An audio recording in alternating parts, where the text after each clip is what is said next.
industri mobil butuh nggak sih insentif? Ini kalau kita berbicara soal Pak Joko yang tadi lebih fokus ke baiknya kan transportasi umum aja begitu. Iya begini, jadi saya setuju sekali dengan apa yang disampaikan oleh Pak Joko ya. Secara keseluruhan kita memang ada ketertinggalan dalam menyediakan public transportation.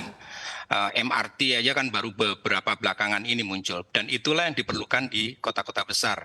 Jadi tidak bisa semata-mata semuanya digantungkan pada kendaraan pribadi, tapi karena kelangkaan public transportation yang aman, nyaman, dan reliable itu menyebabkan mereka beralih ke kendaraan yang mereka bisa jangkau.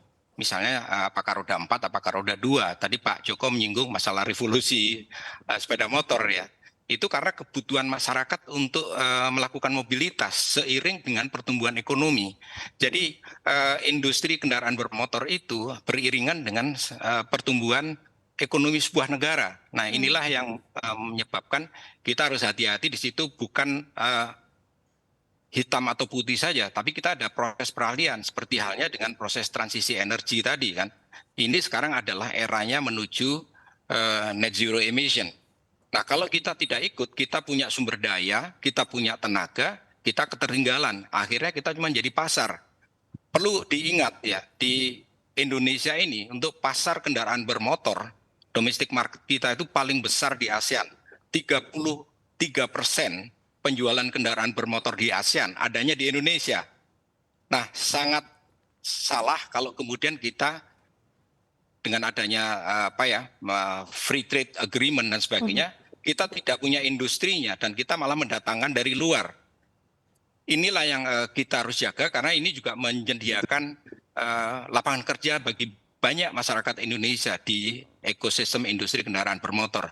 Jadi pada saat kemudian ada terjadi peralihan dari konvensional vehicles, yaitu yang pakai internal combustion engine, ke electric vehicle atau yang lain, itu kita harus juga ikut bermain di sana. Kalau enggak ketinggalan, kita cuma jadi pasar, jadi penonton saja.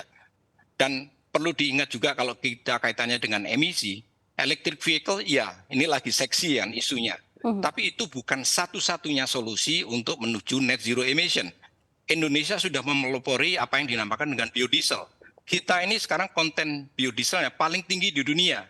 Cuman negara-negara lain belum mau mengakui. Jadi 35% bahan bakar diesel itu dicampur dengan CPO.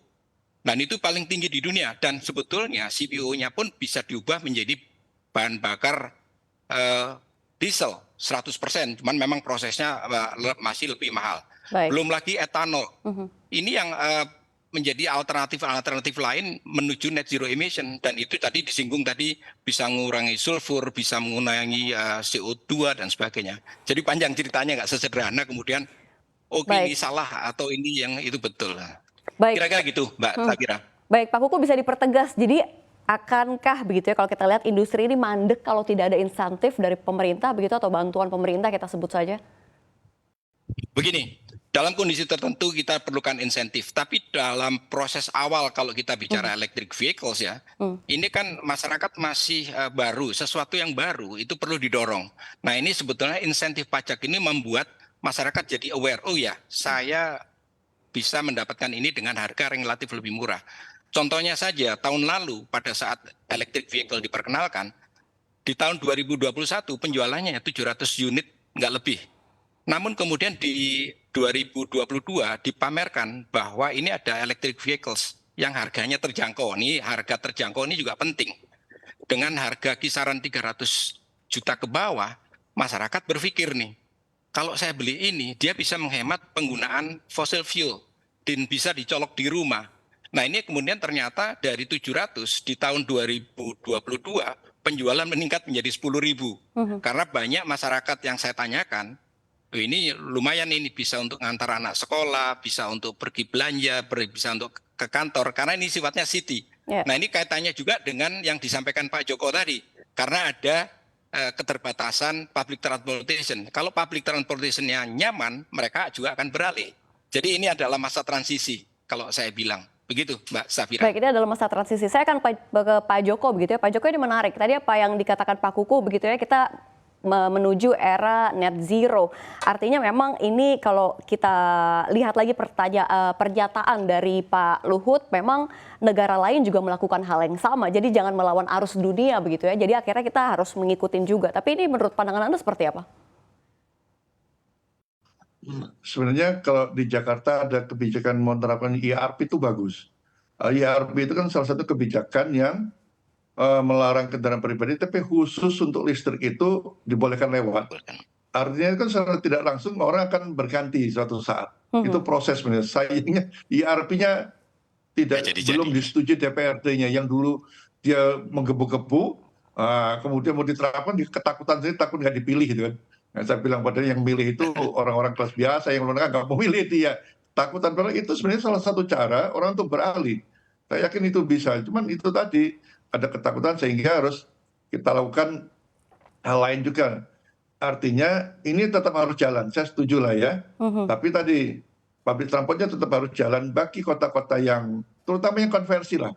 Konversi itu kan berarti kan dia menghilangkan kendaraan yang bermotor, dia berganti itu. Jadi kan tidak menambah gitu ya.